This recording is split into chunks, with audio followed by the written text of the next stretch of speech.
John DeSando.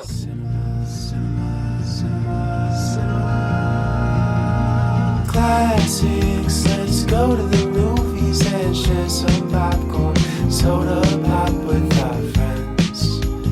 Turn off our cell phones and get away. Night or day, it's John DeSando on the radio. We'll watch the credits from up high and low. Cinema Classics on Cinema Classics is produced and hosted by John DeSando. Listen to shows Thursday at 8:01 p.m. on WCBE 90.5 FM. And listen to shows and read reviews online at WCBE.org. I'm John DeSando. And I'm Maria Durant. And this is Cinema Classics. And Maria, Yes. for 30 years we've been watching this guy cruise. So I need somebody who's into this franchise. Yeah. And what do you know, since you and I have worked together for several years, reporting on the Oscars, and so much fun to join your show.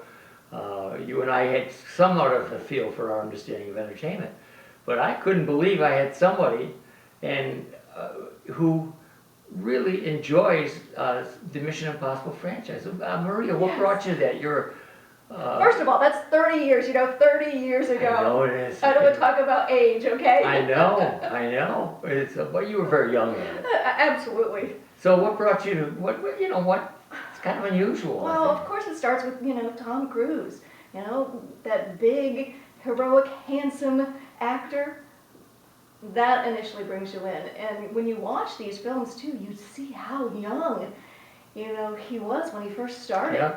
I mean, you see flashbacks, and yeah, he was pretty young looking. And I'll be darned if he doesn't look pretty darn good at 62. Oh, he still does. And that's his business, Yes. right? Of course. Right. I should be so surprised, but yet still, I know plenty of guys 62 would love to look like that. Oh, absolutely. And he clearly works at it.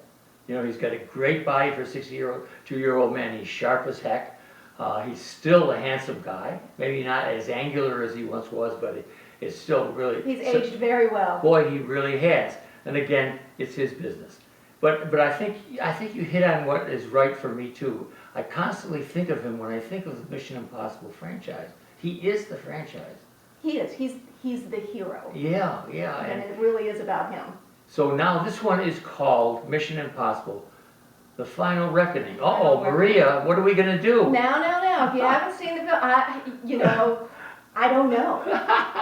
Is it truly the final? Is it ever really the final? I don't know.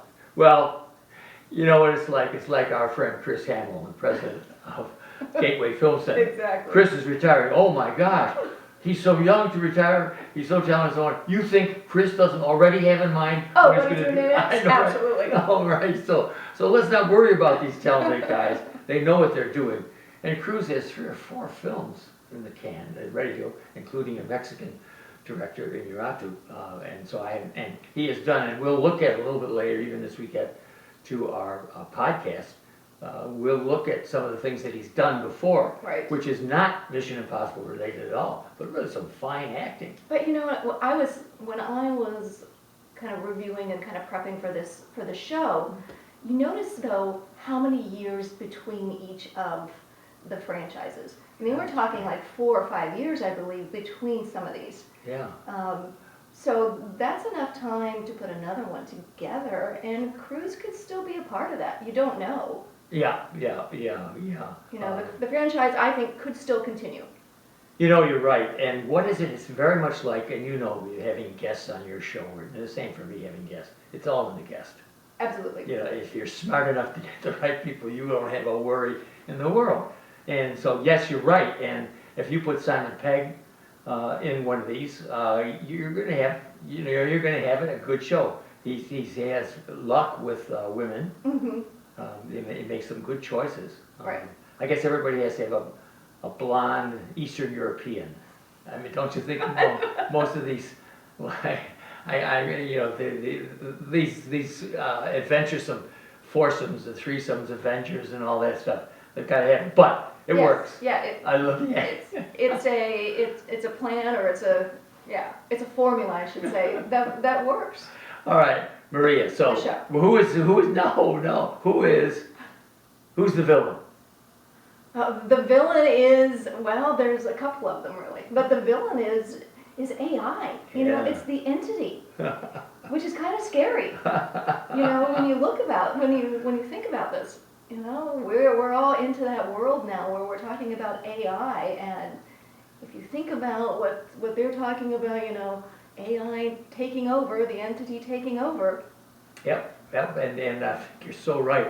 I frequently think of this when the lights go off or the power goes off in my condo here. Mm-hmm. And I get, you know, I'm like neutralized. You know, if they don't have that, don't have running water. You don't have And your so electricity, everything. So if you get on the grids, like AI is purported to be able to do sometime, then you are in trouble. And they don't flesh out that person. They do have it in it. I thought a very cool guy, Esai, something or other, who plays Gabriel, right? Gabriel, yes. I think Yes. he's kind of cool. Yes. Snarky, but you know, really. Right, but there's, you know, I found the movie a little complicated. There were a lot of things going on, and first of all, you know, I'm a big fan. I'm a big fan of Tom Cruise. I'm a big fan of this franchise. Yes. But I found it a little complicated, trying to figure out what was all going on. And I also found it a little long too. Oh my, Maria, how do these people have the nerve? 3 hours? I know, just But as about we were 3 hours. talking before the show, I had to confess to you, how does anybody keep me in a seat for 3 hours? They do because they're that good. Right, And, right. And I have the same reaction. My God, I can't keep track of everything that's going on. But yet they move it so fast that you're not doing it. And it's the same way. I'm so happy you're here, because Maria, I can't tell one Mission Impossible from another. Right. You know, except for the stunts. Yes. I know the stunts, but I don't even think I can put. And I have here the You have all of them? The list Well, of no, I stunts? have of the four that I'll talk to you about, the four most famous. This one. So for our audience who is not in the end here on this, Cruise does his stunts. He does, yeah, he does his own stunts. I can't believe it. I still can't believe it, Maria. And when he says I do my own stunts, how much is it 100% him? Boy, Maria, that's the question I asked, and I look very carefully, and I can't tell. No. And every report that I have doesn't ever say that he doesn't do it. Right. You know, they all say he does do them. You know, you can't hang from a biplane. No. Who does that? No, he says he loses his breath. He gets chilled. He gets, you know, he describes what it's like to do this, which means to me he probably does it. But first of all, But man, how much? I mean, you know, he's 62. I know, oh my God. And, you know, it's a darn good thing he's self-insured, because I don't think I've had any insurance company that would want to support him. But there's doing two that. great scenes as you're talking about, two big, you know, stunt scenes. There's the one in the air, and then there's the one underwater as well. Yes, yes. And does he do that one too? Yeah. I mean, that's. you Yeah, know, yeah, I wondered the same thing. I look at both skeptically, but yet it's a draw. It's a terrific technique for getting people in. It's a terrific technique for overcoming what I agree with you is, wow, you know, back off on this plot points, please. You don't need that many. You don't need that many characters, please. You don't.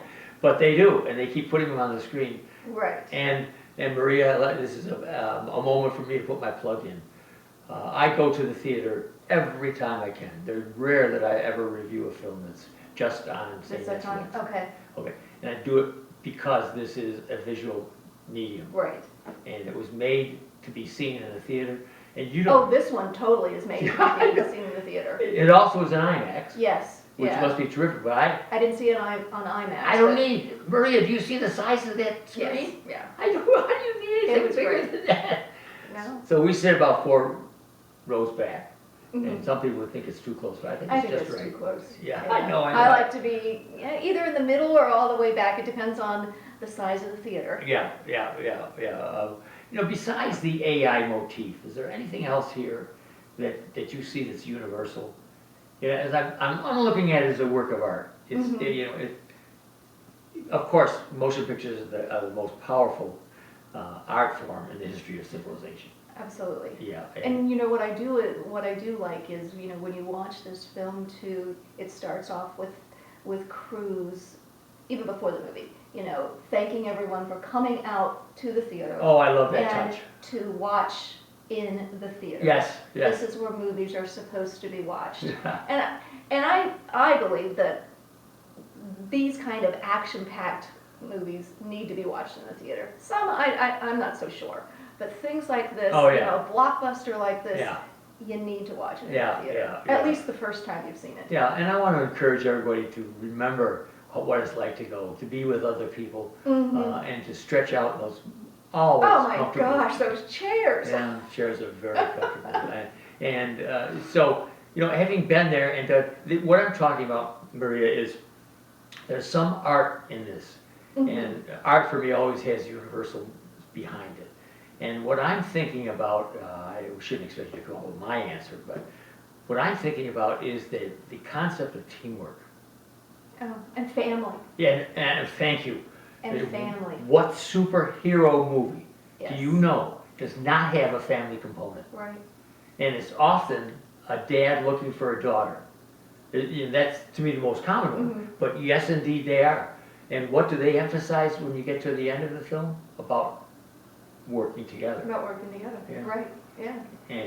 And even with a megastar like Cruise, you even hear people like Simon Pegg talking about how much fun it is to work with him and to work together with all of them, including Vince or Ving Rhames. What do you know, Maria? We haven't even got started, and we have to close off the Cinema Classics part of our show.